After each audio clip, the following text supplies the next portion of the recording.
Hari ini nih mau bahas gimana caranya modal minim tapi untung maksimal gitu. Nah ini tuh uh, ini intinya adalah gimana supaya kita bisa jalan lebih efektif, lebih optimal dan efisien, tapi kita bisa dapat hasil yang maksimal atau hasil yang uh, paling optimal banget lah gitu.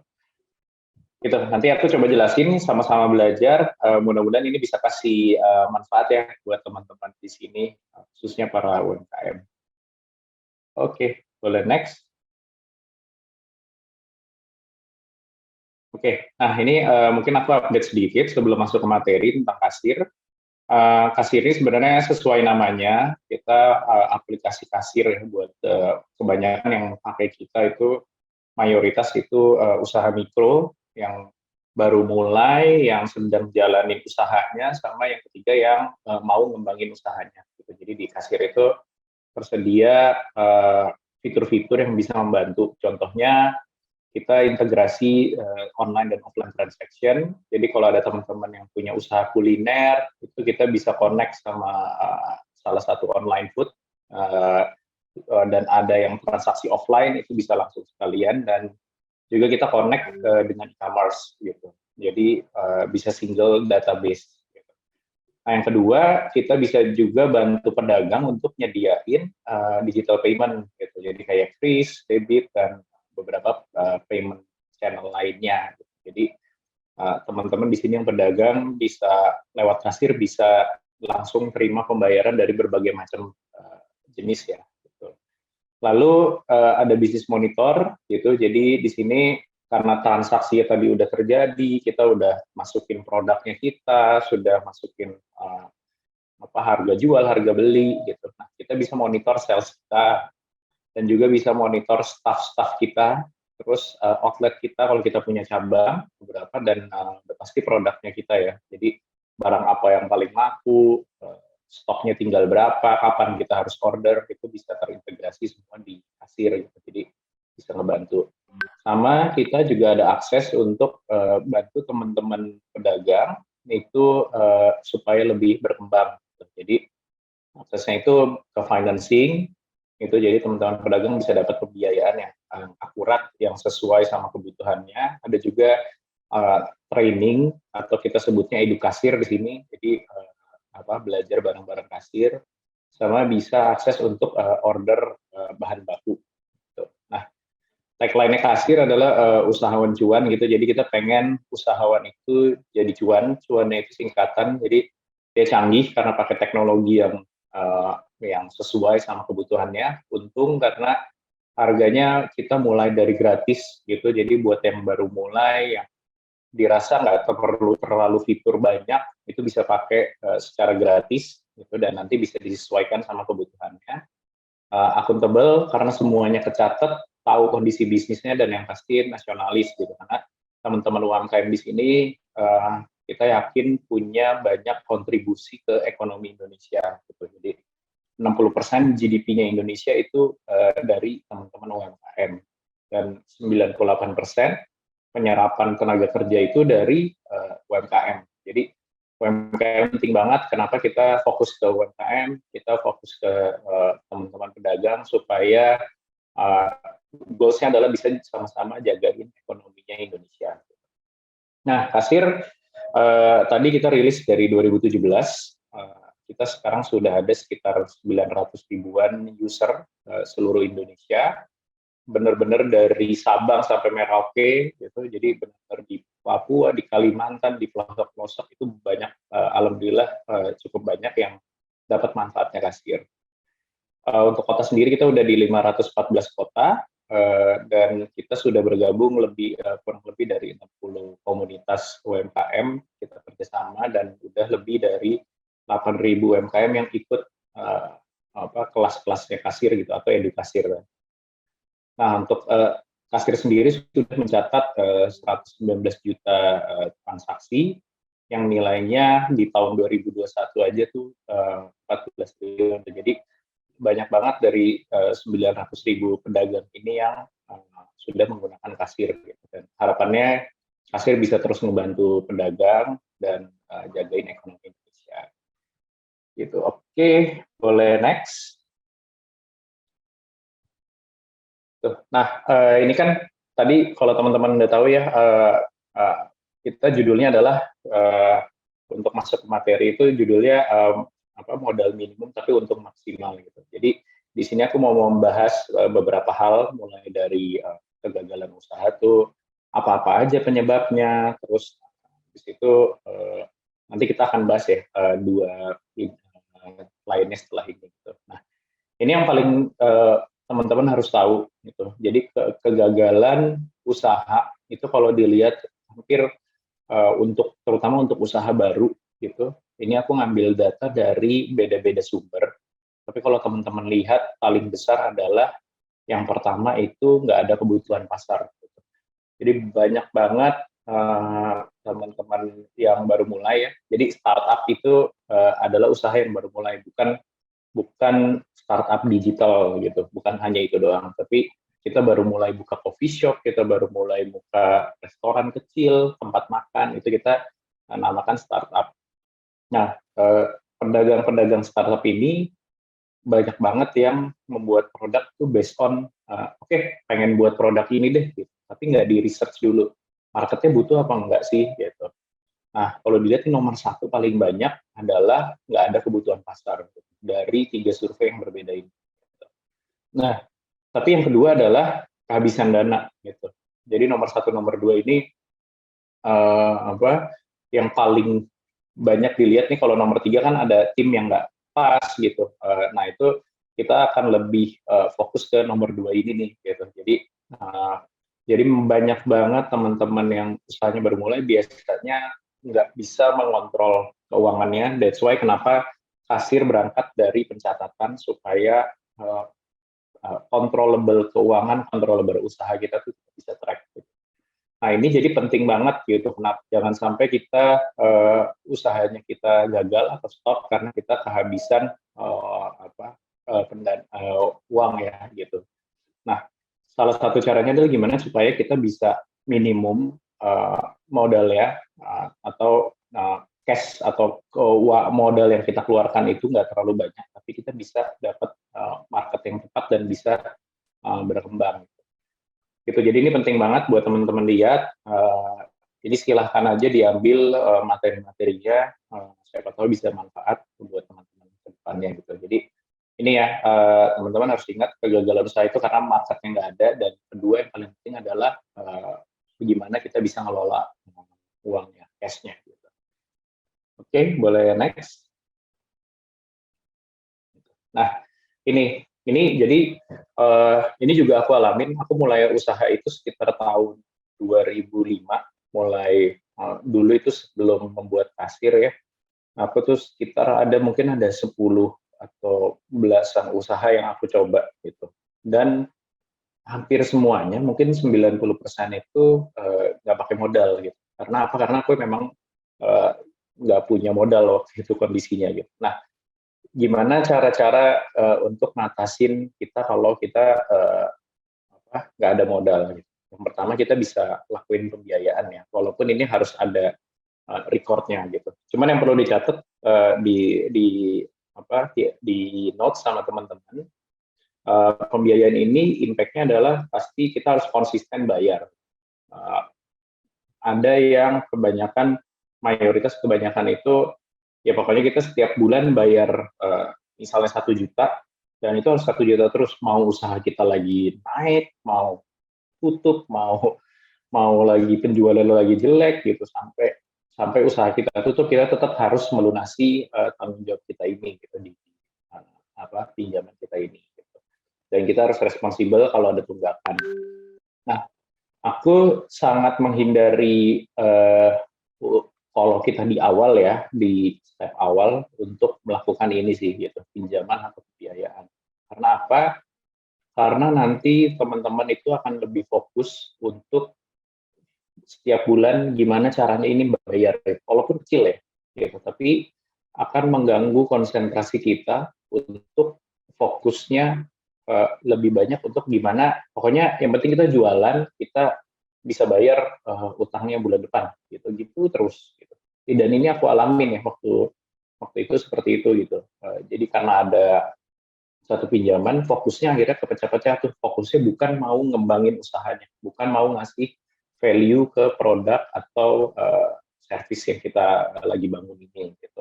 Sedangkan itu hal yang faktor yang paling penting juga gitu, value yang kita mau buat, yang produk yang kita develop itu kan harus sesuai tadi ya, sesuai sama market fit gitu, sama kebutuhan market fit.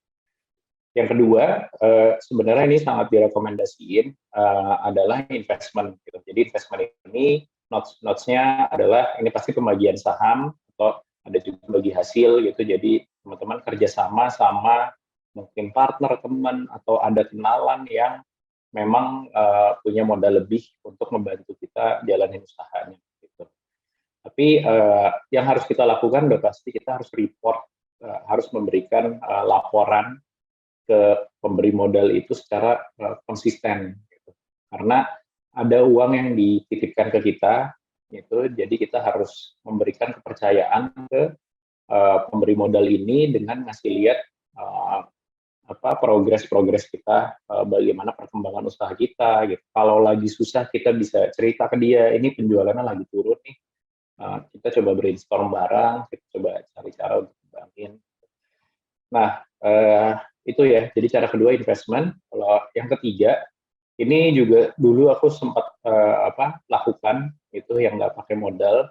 Ini bisa pakai cara dropship gitu. Jadi harusnya teman-teman udah tahu ya, dropship itu kan kita ngejualin barangnya yang barangnya nggak ada di kita gitu. Jadi ada teman jualan sepatu. Kalau dulu aku seperti itu, tetanggaku jualan sepatu, terus aku jualin di channel yang aku bisa jual gitu. Dan itu nggak ada modal, kita bantu langsung jual, jadi dari selisih profit itu yang dikasih ke kita gitu. Dropship ataupun konsultan gitu, jadi sebagai konsultan biasanya ini bisa nggak pakai modal gitu. Jadi misalnya ada teman-teman yang ahli di kuliner gitu ya, teman-teman jago masak, jago apa, nah ada orang yang punya, ada partner teman-teman yang punya usaha, pengen bikin usaha kuliner, udah ada modalnya, sudah mau jalan tapi butuh dibantu. Biasanya ini pakai konsultan, dan di konsultan itu secara nggak langsung kita sebenarnya nggak terlalu keluarin modal gitu. Karena yang dipakai adalah jasanya kita, gimana kita membantu orang itu ya buat bikin usahanya gitu. Itu kurang lebih itu cara-cara ngatasinnya, mudah-mudahan bisa jadi referensi ya buat teman-teman. Terus boleh next. Oke, nah ini nih, ini cukup penting, gimana caranya kita bisa mengelola modal yang minim gitu. Ini aku coba singkatkan jadi PTM, karena lagi rame ini PTM. Mudah-mudahan di sini sehat semua ya. Jadi PTM ini sebenarnya singkatan ya, jadi dari planning, tracking, dan monitoring. Jadi kalau kita ada modal yang nggak besar, ini berlaku juga sebenarnya buat modal besar, cuman kalau modalnya kecil, kita kan harus tight ya, harus kebutuhan yang dikeluarkan tuh harus sesuai banget, harus room error-nya itu nggak boleh terlalu banyak, gitu, jadi kita harus jagain banget. Nah, ini hal-hal yang paling penting gitu, planning, tracking, dan monitoring. Nanti akan aku coba jelasin satu persatu, mungkin lebih detail. Oke, boleh di next ya. Nah, ini yang pertama, planning gitu. Jadi teman-teman kalau bisa, ini kalau aku ngobrol sama beberapa, karena aku mentoring beberapa, ada yang UMKM, ada startup juga, selalu mayoritas orang Indonesia adalah paling lemahnya itu di planning gitu. Jadi kalau ditanya, oke, 2 tahun lagi pengennya company-nya atau usahanya jadi seperti apa gitu. Mereka tuh nggak tahu gitu. Mereka tuh kebanyakan, ya pokoknya ini jalan aja begini dulu deh gitu. Nah, fokusnya ke situ, sedangkan kita sebagai owner, pemilik usaha harus mikir lebih jauh lagi gitu. Dan kita harus planning gitu. Jadi goals kita apa di 2 tahun lagi, lalu kita tarik mundur. Oke, berarti di tahun ini kita harus seperti ini, setiap bulan kita harus mencapai ini gitu. Nah, kita set up goals-goals kita ini, dan jangan lupa diukur apa aja yang bisa ngebantu untuk mencapai goals kita tadi gitu. Nah, dari mana datanya? Kalau belum mulai, kalau yang sudah punya usaha kita bisa ngambil dari historical ya, gitu. Jadi sebelumnya nih kurang lebih penjualan kita segini, biaya kita segini, kita bisa tarik ke depan itu kurang lebih seperti apa komposisinya untuk biaya, untuk revenue setiap bulan biasanya naik berapa. Kalau lagi Lebaran biasanya penjualannya lebih tinggi atau enggak. Gitu. Nah itu data-data itu kita bisa lakuin lewat historical. Tapi kalau yang baru-baru, yang baru mulai, kita bisa lewat survei atau kita searching data-data mengenai referensi industri-industri yang sesuai sama kita gitu. Gitu. Jadi kita ini bisa dimulai dari target traction, target revenue kita sama cost-nya gitu. Jadi bisa dimulai at least dari projection atau planning cash flow kita seperti apa dalam beberapa waktu ke depan gitu. Nah, yang nggak kalah penting juga teman-teman kalau bisa dibuat beberapa opsi gitu. Jadi opsi yang optimis itu kita pengen penjualan kita kencang biasanya seperti itu.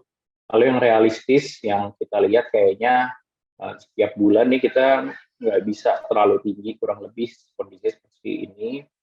Sama yang pesimis gitu. Pesimistik ini supaya kita bisa jaga-jaga gitu. Kalau tiba-tiba penjualan kita turun, tiba-tiba ada kondisi kayak 2020 kemarin, ada COVID, apa, at least kita udah punya planning gitu. Kalau sampai drop banget, kita akan seperti apa gitu. Nah ini bisa beda-beda nih, optimis batas atas sama pesimis batas bawahnya, itu bisa teman-teman define sendiri sesuai sama kebutuhan usahanya masing-masing. Gitu. Itu yang pertama ya, planning. Boleh next, yang kedua.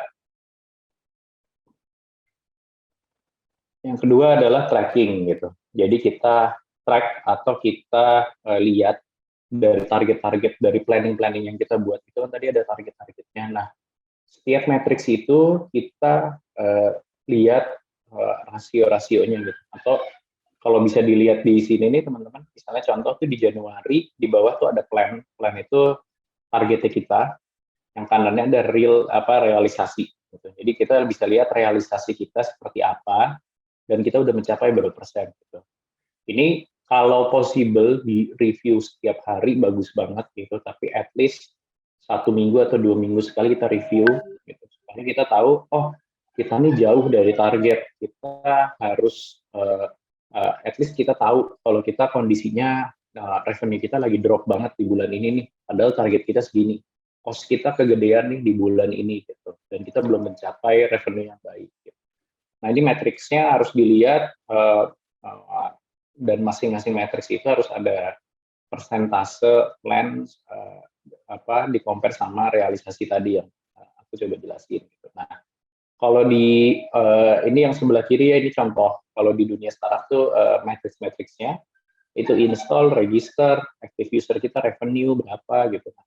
Di sini teman-teman mungkin bisa juga dimulai dari reach gitu. Jadi berapa orang yang tahu usaha teman-teman biasanya bisa menghasilkan berapa revenue, cost-nya berapa gitu dan matriks-matriks lainnya gitu sesuai sama bisnis modelnya perusahaan atau usahanya teman-teman. Gitu. Jadi tracking ini penting, bisa dijalanin pakai manual, nggak usah pakai tools macam-macam dulu, bisa pakai Excel, tapi yang penting di tracking.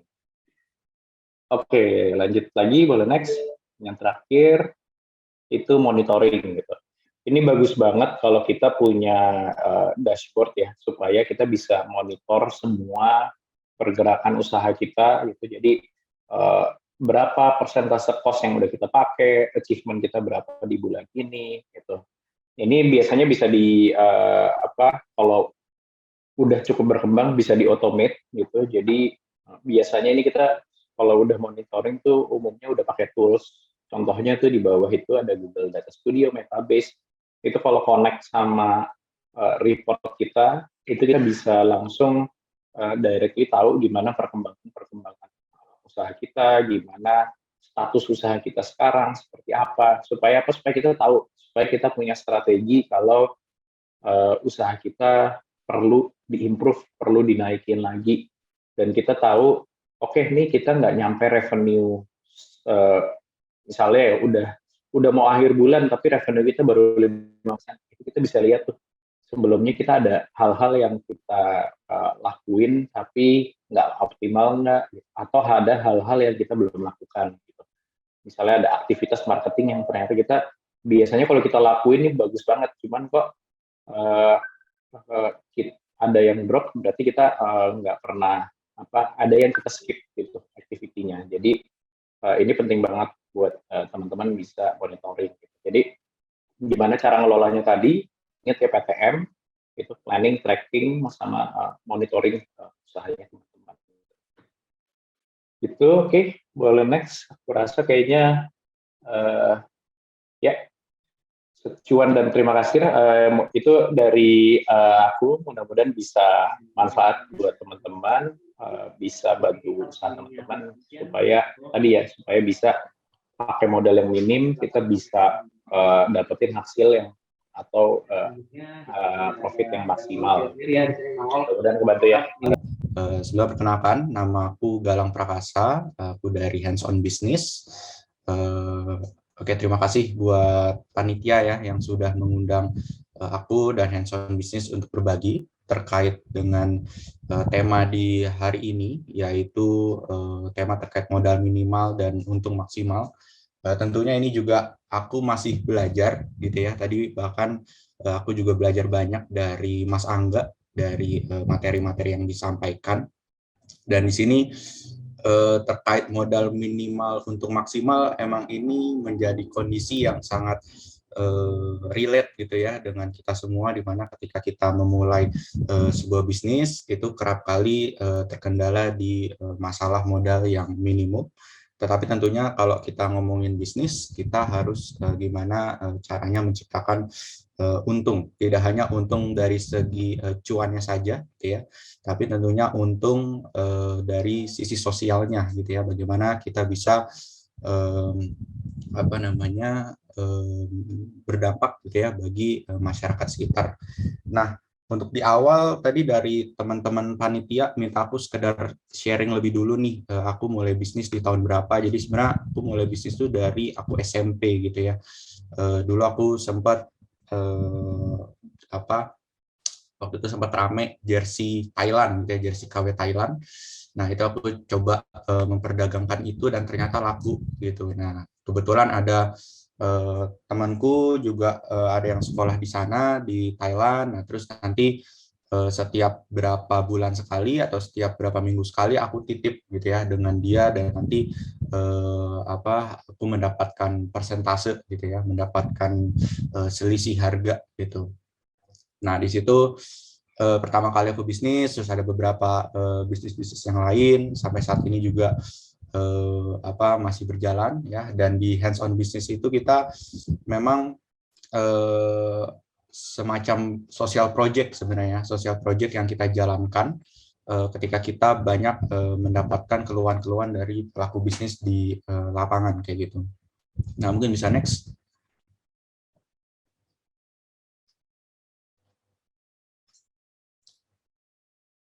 Bisa next, teman-teman. Oke.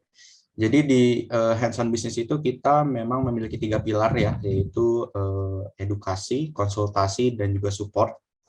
Di mana dari pilar-pilar tersebut tentunya kita memiliki beberapa program yang kita lakukan untuk teman-teman bisnis, terkhusus bisnis yang sifatnya konvensional produk gitu ya, yang berbentuk produk fisik gitu.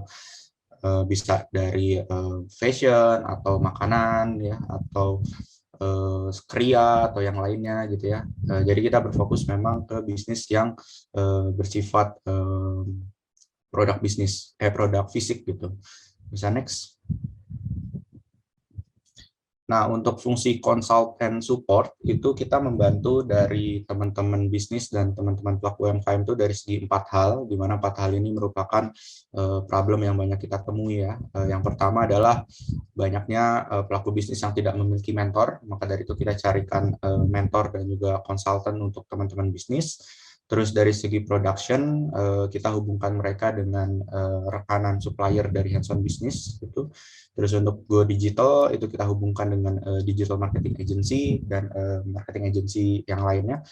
Dan untuk financial access, ketika memang dari tim kita sudah mengidentifikasi terkait potensi bisnis dari brand yang di bawah kita gitu ya, itu nanti kita akan hubungkan ke investor ataupun ke venture capital yang menjadi rekanan kita juga kayak gitu.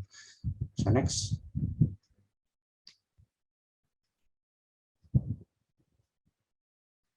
Oke, untuk fungsi educate-nya, kita memiliki program, yaitu program HUBC ya, atau HUB Club atau HUB Community, di mana memang ini adalah wadah bagi kita untuk menerima gitu ya, menerima berbagai bisnis yang memang sudah berjalan ataupun yang belum berjalan tetapi memiliki potensi gitu ya, di mana sampai sejauh ini kita memiliki 376 brand di bawah kita dan 10.000 orang gitu ya, dan tentunya brand-brand yang akan nantinya kita bantu itu kita lakukan proses screening terlebih dahulu gitu ya, apakah nantinya brand tersebut atau bisnis tersebut memiliki potensinya kayak gitu. Nah, buat teman-teman di sini yang memang memiliki bisnis yang sudah berjalan ataupun mungkin memiliki permasalahan gitu ya dalam menjalankan bisnisnya, itu teman-teman bisa bergabung atau mendaftar dulu di kita ya di bit.ly/joinhubc. Itu nanti dari tim kita juga akan coba lihat bisnis plan dari teman-teman kayak gitu. Bisa next. Ini beberapa partner kita, jadi memang tentunya ketika kita menjalankan program, itu kita tidak bisa sendiri, tentunya harus kolaborasi dengan berbagai hal, mulai dari pelaku industri, dengan akademisi, dengan startup, gitu ya, dengan pemerintah juga, dan dengan teman-teman komunitas bisnis, itu kita kerjasama, gitu ya, sehingga nantinya semakin banyak orang yang bisa kita bantu juga, kayak gitu. Next. Nah, ini kita masuk ke bahasan sekaligus tema di hari ini. Ini adalah kalimat-kalimat yang seringkali aku temui ketika bertemu dengan orang yang memang ingin berbisnis atau orang yang sudah berbisnis tapi punya banyak permasalahan. Yang pertama adalah, gue mau bisnis nih Lang, cuma takut rugi, takut ditipu, takut gak ada mentor. Jadi bahkan sebelum proses perencanaan tuh udah mundur dulu gitu. Terus yang kedua adalah ada yang bilang juga, Lang, gue mau bisnis nih, bisnis apa ya? Gitu. Jadi di dalam diri dia sudah ada desire untuk melakukan bisnis, tapi bingung ide bisnisnya didapat dari mana ya? Kayak gitu. Terus ada juga orang yang bilang ke aku, gue nggak punya modal nih Lang, nggak bisa bisnis deh. Jadi segala macam potensi yang dimiliki oleh orang tersebut itu langsung berhenti di situ. Ketika mindset pertama adalah oke, gue nggak bisa bisnis ketika nggak ada modal gitu. Tapi ada juga orang lain yang gue ada duit nih Lang, mending diapain ya? Gitu. Jadi ada orang yang dari segi materi itu sudah ada, tapi dia juga bingung juga duitnya harus diapain. Mungkin saking berlebihannya gitu. Jadi pesan yang ingin aku sampaikan adalah rasanya mau itu kita punya duit ataupun mungkin belum memiliki duit, itu juga sama aja memiliki problem yang sama gitu. Nah, terus yang selanjutnya adalah bisnis yang nggak terlalu capek itu apa ya, Lang? Gitu. Nah, mungkin ini terlalu banyak konsumsi media sosial gitu ya. Terima informasi orang-orang yang sudah sukses, orang-orang yang sudah punya Lamborghini, orang-orang yang sudah banyak duit gitu ya. Dan dia yang penting hasilnya aja gitu. Dia tidak mau berproses. Nah, ada juga orang yang sudah menjalani bisnisnya, mungkin dengan periode yang pendek, bisa 1 bulan, 2 bulan, 3 bulan gitu ya, dan langsung bilang ke aku, gue capek bisnis Alang, produk gue nggak laku gitu. Jadi rasanya semua step mulai dari awal sampai akhir itu ketika memang dari mindset kita sudah tidak terbentuk dengan baik itu rasanya akan susah gitu. Makanya yang aku tekankan di sini adalah terkait mindset dan konsistensi itu tadi gitu. Nah, tentunya ke 60 teman-teman di sini tidak mau gitu ya menjadi orang-orang yang nanti ketemu dengan aku itu teman-teman bicara juga seperti ini gitu ya. Harapannya ketika teman-teman memang punya bisnis ya harus punya mindset dan punya konsistensi dan persisten yang kuat kayak gitu. Bisa next. Nah, ini sekilas aja terkait entrepreneurship mindset di mana ada action oriented, berpikir simple, berintegritas dalam cari peluang, dan networking gitu. Jadi kan 60 teman-teman di sini bisa checklist nih ya, merefleksikan diri kita masing-masing. Apakah kita sudah melakukan action oriented, di mana kita punya prinsip see and do, jadi ngelihat peluang, oke, kita eksekusi gitu ya. Terus yang kedua adalah apakah kita semua sudah berpikir simple, dalam artian melihat persoalan itu dengan jernih dan menyelesaikannya itu secara bertahap. Jadi jangan di awal baru mulai, itu sudah too complicated cara berpikirnya gitu. Padahal kan ya masalah itu harus diselesaikan step by step. Terus ada berintegritas dalam cari peluang. Apakah kita semua di sini ketika kita sudah berhasil menemukan peluang gitu ya, menemukan peluang cuan gitu. Apakah kita sudah berintegritas gitu? Jangan sampai ketika kita sudah melihat peluang cuan, kita menghalalkan segala cara gitu. Terus yang keempat adalah networking. Apakah kita semua di sini, diri kita masing-masing, sudah melibatkan kemampuan orang lain dalam mewujudkan peluang tersebut. Rasanya nggak ada satu entrepreneur yang sukses pun bisa sukses karena diri dia sendiri. Tentunya karena kolaborasi dengan berbagai banyak tim dan berbagai banyak tipe orang kayak gitu. Nah, jadi itu dari aku. Kita semua di sini bisa merefleksikan diri kita masing-masing. Next. Lalu ketika mindset itu sudah ada, mindset itu tidak cukup, harus diimbangi dengan behavior, di mana ada tiga pertemuan ya antara skill, motivation, dan attitude. Nah, di sini lagi-lagi aku meminta kita semua di sini, termasuk aku gitu ya, untuk merefleksikan apakah kita sudah memiliki skill yang oke, apakah kita sudah memiliki motivasi yang kuat, dan apakah kita sudah memiliki attitude yang positif gitu. Jangan sampai ketika kita ingin bisnis motivasinya aja udah salah gitu.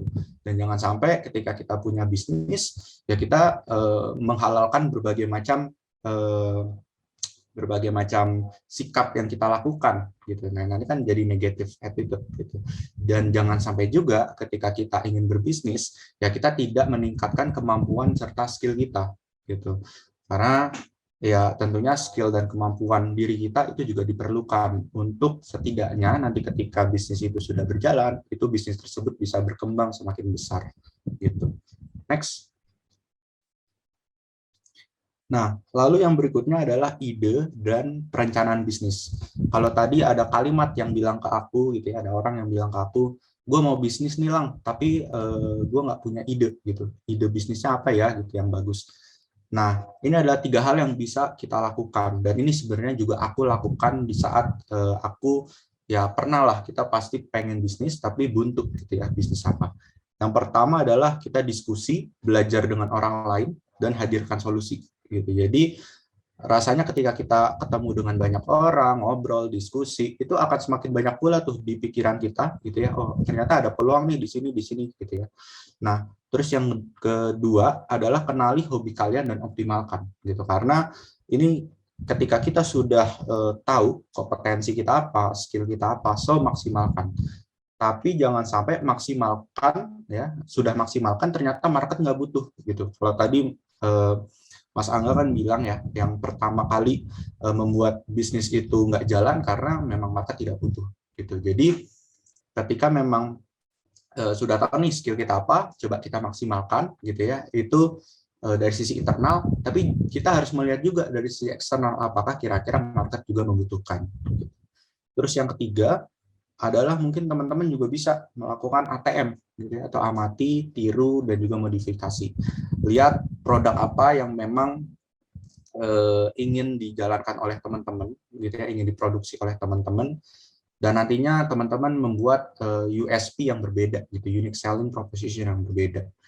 Nah, terus ketika pada akhirnya gue udah tahu nih mau bisnis apa, gitu ya, setelah melakukan tiga hal ini. Selanjutnya adalah penuhi aspek perencanaan berikut. Secara garis umum dulu aja, secara general. Yang pertama adalah gambaran usahanya. Produknya apa sih yang dijual? Apakah produk barang atau produk jasa, gitu ya. Terus yang kedua pemasarannya. Kira-kira ketika market yang kita ingin sasar itu A gitu ya, ini cara memasarkan ke market A itu seperti apa? Itu harus didetailkan gitu. Terus yang ketiga adalah keuangan. Ya, seperti tadi yang Kalau Mas Angga itu ada PTM ya, Planning, Tracking, Monitoring. Nah, ini juga hal-hal yang harus kita tekankan sedari awal. Terus yang ketiga adalah manajemen. Bagaimana kita bisa mengontrol berbagai sumber daya yang kita punya, sumber daya manusia dan sumber daya finansial. Gitu. Next. Nah, selanjutnya adalah ini aspek bisnis di era digital, gitu ya. Ketika kita sudah melakukan bisnis tertentu, ini hal-hal yang harus kita manage dengan baik, gitu ya, agar nantinya bisnis kita bisa running well dan running smooth, gitu. Yang pertama tentunya dari diri kita sendiri dulu. Apakah diri kita sudah memiliki yang namanya leadership entrepreneur, gitu. Terus yang kedua skill management, yang ketiga pengguna teknologi, produk dan inovasi, pemasaran, modal serta pembukuan, gitu.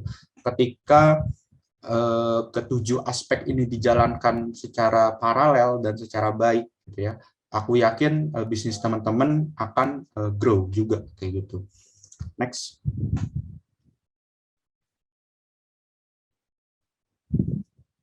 Nah, lalu ini adalah penyebab kegagalannya. Yang pertama adalah yang paling mungkin gitu ya, yang paling banyak juga dilihat adalah tak punya visi misi yang jelas gitu. Maksudnya apa visi misi? Jadi ketika kita berbisnis, kita cuma tahu berbisnis di saat itu, tetapi tidak memiliki rencana bisnis seperti apa yang akan kita lakukan di masa depan. 1 tahun mendatang, 2 tahun mendatang, 5 tahun mendatang, itu nggak tahu, tidak clear goals-nya. Nah, itu rasanya jadi hal yang perlu gitu untuk kita identifikasi dari awal. Gitu. Lalu yang kedua adalah takut ambil resiko. Jadi sebelum jalan bahkan atau mungkin ketika sudah berjalan ya udah stuck di produk itu aja gitu, tidak mau berinovasi dan yang lainnya. Nah, makanya takut ambil resiko, terus kurangnya inovasi itu juga jadi penyebab juga gitu. Terus kurangnya kemampuan manajerial, ya, manajemen SDM yang nggak bagus. Jadi misalkan sudah dapat investor gitu ya, sudah dapat uang yang cukup banyak. Nah, itu langsung di jor-joran di gaji SDM gitu. Jadi SDM-nya langsung terlalu banyak, terus jadi tidak terkontrol, jadi juga terlalu banyak ngeluarin cost gitu ya, yang mengakibatkan financial planning-nya juga terganggu. Nah, terus produk tak memenuhi kebutuhan pasar gitu ya, terkait market needs itu tadi. Terus pengolahan keuangan buruk dan pemasaran yang buruk. Nah, jadi ketika kita sudah mengidentifikasi dari awal nih, oke, ternyata penyebab kegagalan tuh ada 8 ini loh, gitu ya. Ada 7 ini loh, gitu. Nah, itu kita langsung bikin yang namanya mitigasi resiko, gitu. Ketika kita bisnis, kita langsung mitigasi resiko. Oke, kalau misalkan nanti tidak punya visi misi yang jelas, oke, berarti kita harus clearkan di awal. Begitupun juga dengan takut ambil resiko, kurangnya inovasi. Oke, berarti dari awal gue harus yakin nantinya harus berinovasi. Terus misalkan produk tak memenuhi kebutuhan pasar. Oke, berarti gue harus cari tahu ini kira-kira produk gue dibutuhin oleh siapa ya, dengan segmentasi market yang jelas gitu. Begitupun juga dengan yang lainnya gitu. Nah, next mungkin.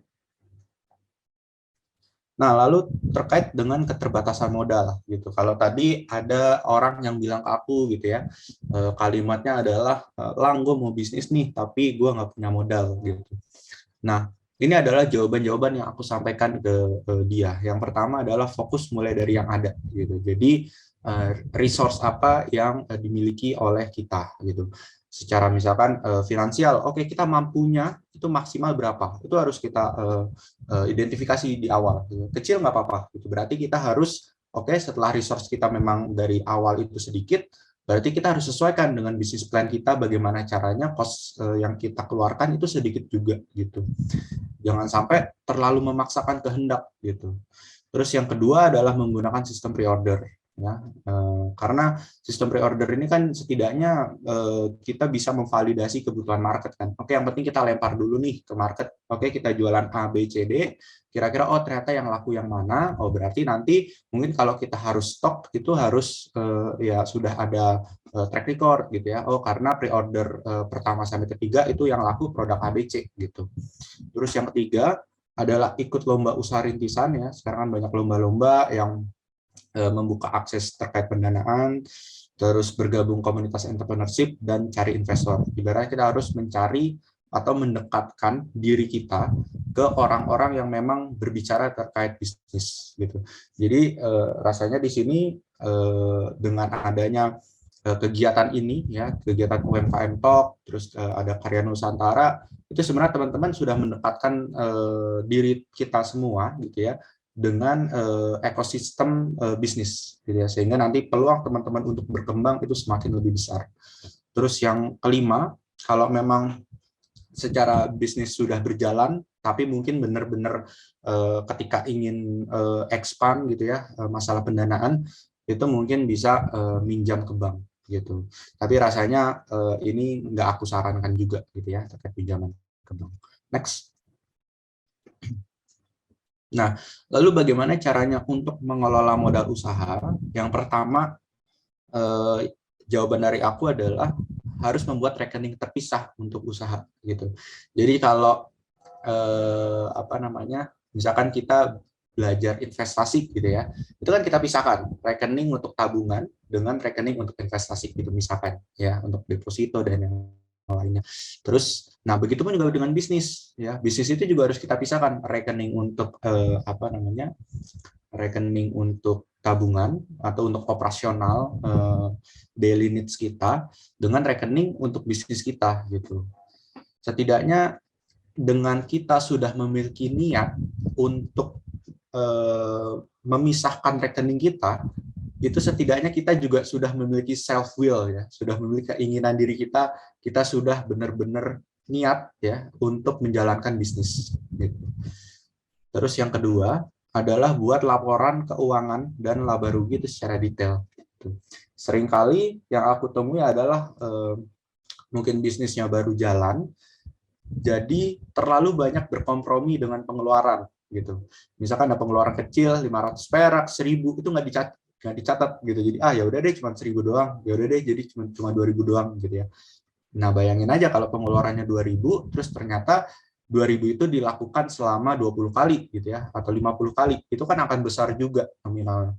Nah, jadi makanya harus dilakukan tracking itu tadi gitu, dan juga laba ruginya juga harus di apa namanya, di tracking juga gitu ya. Terus yang ketiga adalah tentukan alokasi modal dengan jelas ya. Setelah tadi kita udah tahu nih modal usaha kita berapa, itu kita langsung bikin alokasi dananya gitu. Mana dana yang dibutuhkan untuk izin usaha, mana dana untuk sarana dan prasarana, mana dana untuk mengembangkan produk, terus mana untuk operasional, mana untuk pemasaran, mana untuk dana cadangan, itu harus dipos-poskan gitu ya. Sehingga nantinya kita sudah memiliki limit dari setiap pos-pos tersebut gitu. Contohnya pemasaran kita budgetnya 10 juta gitu ya. Di awal itu kita udah tentuin. Ya udah gimana pun caranya, marketing yang kita keluarkan 10 juta maksimum gitu. Jangan sampai berlebih, karena ketika berlebih tentunya nanti akan merusak tracking itu kita tadi gitu ya. Terus yang keempat adalah kurangi berutang gitu ya. Ini sebenarnya nyambung dengan poin sebelumnya gitu ya, terkait ya udah mulai dulu aja dengan apa yang kita punya gitu. Jangan sampai kita apa namanya, ingin berbisnis gitu ya, tetapi kita malah ngutang sana sini gitu ya. Kecuali kalau mungkin sifatnya bukan ngutang tapi investasi gitu ya. Jadi nanti si yang pemberi dananya itu dapetin saham gitu di bisnis kita, terus nanti kita profit sharing dengan dia, itu sih it's okay gitu. Tapi jangan sampai ya benar-benar ngutang gitu. Terus yang kelima itu adalah lakukan konsultasi dengan mentor gitu. Rasakan sekarang banyak ya mentor itu kan nggak harus mentor yang kenal terus harus ngobrol gitu kan. Sekarang mentor yang online itu juga sudah banyak gitu ya. One on one mentor, online mentor, terus program-program edukasi online itu kan rasanya apa namanya, memudahkan kita juga untuk tidak melakukan kesalahan yang dilakukan oleh si orang atau si expert tersebut gitu ya. Jadi rasanya konsultasi itu masih jadi hal yang menjadi penting gitu. Nah, ketika bisnis itu sudah berjalan, yang harus diperhatikan adalah 4 hal, yaitu kondisi kas, hutang, piutang, dan inventaris gitu. Seringkali yang aku temui juga beberapa case adalah secara laporan keuangan tuh bagus nominalnya, tapi ternyata dia nggak punya kas. Nah ini atau mungkin kasnya sedikit. Nah ini kan juga menjadi permasalahan tuh, ya kan? Kalau misalkan produknya konvensional ya yang berbentuk fisik, oh ternyata kasnya dikit gara-gara terlalu banyak stok barang nih, gitu ya. Jadi ada aset yang terlalu terdepresiasi gitu ya, aset nggak efektif gitu ya. Nah terus apakah kita punya utang, terus apakah ada piutang gitu ya, ada pihak lain yang belum membayar ke kita, dan apa yang menjadi inventaris kita gitu ya, aset-aset yang kita punya itu apa gitu ya, baik itu dalam segi produk ataupun inventaris yang lain kayak gitu. Next. Nah, ini adalah penutup dari aku. Your brain is what other people say about you when you are not in the room. Jadi rasanya goals kita semua ketika menjalankan bisnis itu ini, yaitu customer satisfaction dan customer loyalty. Itu adalah ketika kita tidak ada di ruangan, ya, ketika kita tidak melakukan hal apapun, bahkan saat ketika kita tidur, itu brand kita diomongin, gitu. Dan ketika memang brand kita sudah ada di tahap itu, berarti ya customer loyalty-nya sudah terbentuk gitu. Jadi semoga kita semua di sini gitu ya bisa mengembangkan brand kita masing-masing untuk menjadi apa yang dibilang oleh Jeff Bezos gitu.